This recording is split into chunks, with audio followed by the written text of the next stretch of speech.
سبح اسم ربك الأعلى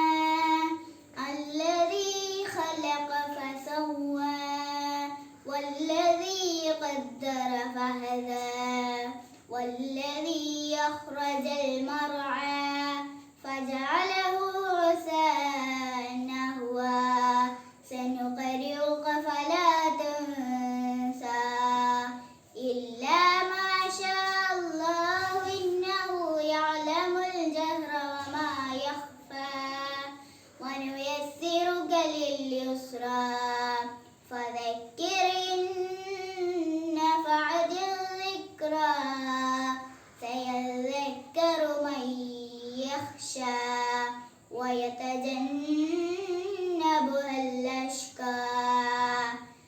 الذي يصلى النار الكبرى